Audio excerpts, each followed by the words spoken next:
Smart finger masala கிரைண்டரில் இன்றைக்கி வந்து நம்ம கார வடை தான் அரைக்க போகிறோம்.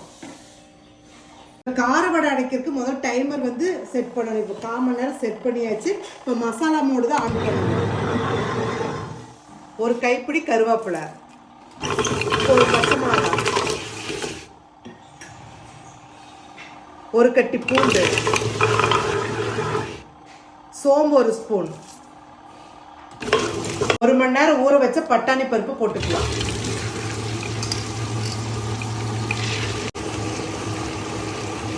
மசாலா மோடுனால ஃப்ரண்ட் அண்ட் பேக் தான் சுற்றுங்க. பாருங்கள், இப்படி சுற்றுதா, நின்றுட்டு பாருங்கள், இந்த ரொட்டேஷன் வரும் பாருங்கள்.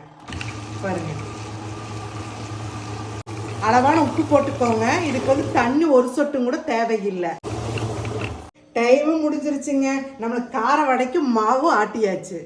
இதை ஓப்பன் பண்ணோம்னா வடைக்கு மாவு பாருங்க, அப்படியே டக்குன்னு வெளியே வருது. சோம்பு, வெங்காயம், கொத்தமல்லி தழை, வடையினால இப்படி தட்டி போட்டுக்கோங்க.